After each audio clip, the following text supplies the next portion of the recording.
Amin. Saya ini senang sekali karena wah betapa bahagianya kita kalau kita itu disayang sama orang. Amin. Apalagi saya dapat kejutan tadi ya, Ibu Vera sudah saksikan seorang Dylan yang saya pikir dia anak kecil dan seumur saya ulang tahun baru dia anak pertama anak kecil yang memberikan angpau ke saya. Ya, oh ini dia itu. Dan saya sangat terkesima dengan apa yang dibuat oleh anak ini. Ya. Dan saya bersyukur kepada Tuhan karena setiap taburan dari orang tua, teladan dari orang tua, pasti itu akan diikuti oleh anak. Dan saya nggak tahu Dylan ikut siapa memang ya, mama atau papanya atau amanya. Ya, setidaknya tiga-tiganya dah. Ya, supaya tidak ada iri hati di antara mereka.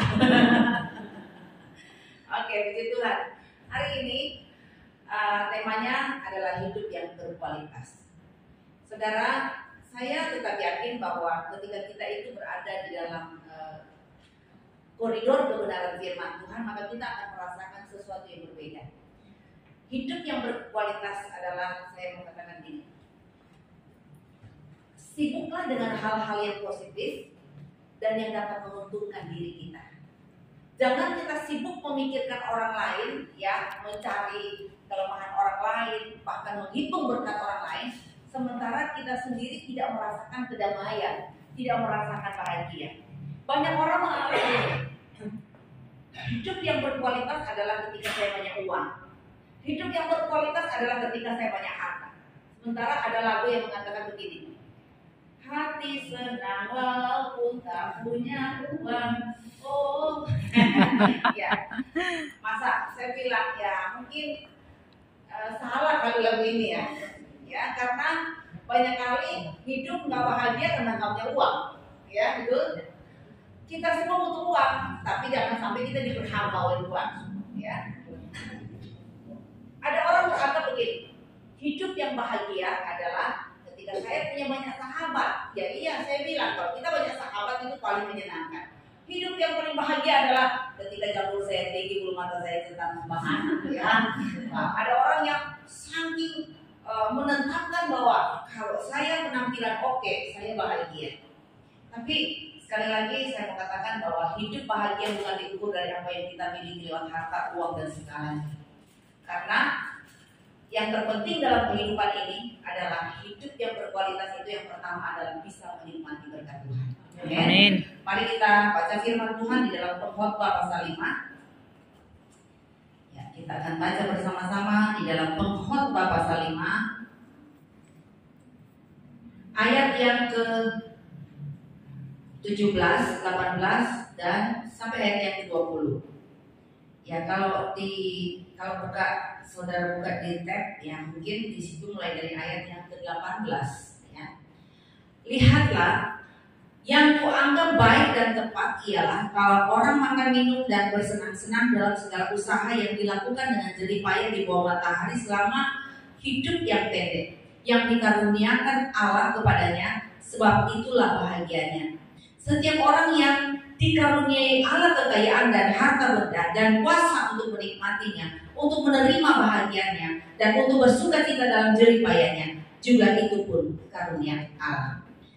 Tidak sering ia mengingat umurnya karena Allah membiarkan dia sibuk dengan kesenangan hatinya. Wow, ini luar biasa. Kalau yang dimaksudkan oleh firman Tuhan ini adalah orang yang paling berbahagia adalah ketika dia bisa menikmati berkat Allah itu sendiri. Amin. Diberikan kuasa untuk menikmati.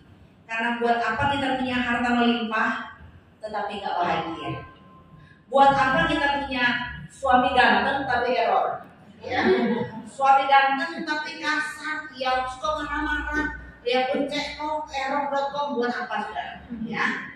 Buat apa juga punya istri yang cantik banget tetapi suami selalu mengeluh, waduh dapat istri cantik ternyata juga ada musibah sedikit. Kenapa? Bukan perpisahan yang ditangisin dari pengeluaran, ya. Karena waktu cantik kan pengeluaran lebih banyak. Nah, jadi saya mau katakan lagi bahwa untuk hidup bahagia adalah ketika kita itu menghadirkan Tuhan dalam hidup ini.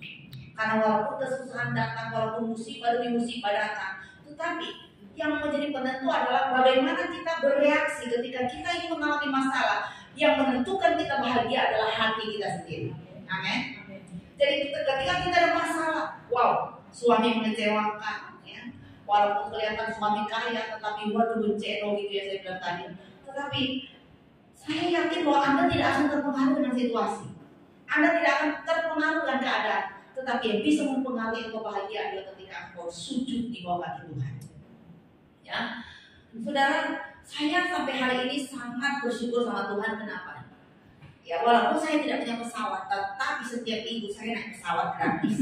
Ya, bahkan 2 bulan terakhir ini saya bilang Tuhan mau bawa saya pergi ke luar negeri dalam 2 bulan ini, pulang balik sudah bisa ke Jakarta, ke Bandung, ke Semarang, ke Solo, ke mana, ke Kendari, saudara. Wow, perjalanan itu kebanyakan saya lihat naik pesawat itu sudah 20 lebih, ya. Tapi saya sampai di pesawat dengan Tuhan. Saya tidak punya apa-apa, tetapi saya bisa nikmati hidup itu karena Tuhan. Waktu ibu yang trio backpack saya sering namakan yang mereka ini pergi ke mana? Vietnam, ya. Ibu Tati, Ibu Ida, sama Ibu Serti kan pergi. Saya bilang, waktu mereka naik pergi ya.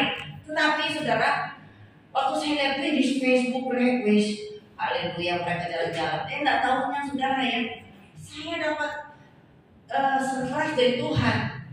Saya bilang, aduh, tadinya saya lihat sudah pakai kain warna putih lagi, bergaya lagi di Facebook, aduh, haleluya. Tapi saya lihat ya, Tuhan langsung kirim saya ke Thailand. Itu ajaib, nggak kalah-kalah kan? Terus bawa saya ke Singapura sampai 3 kali saudara ya.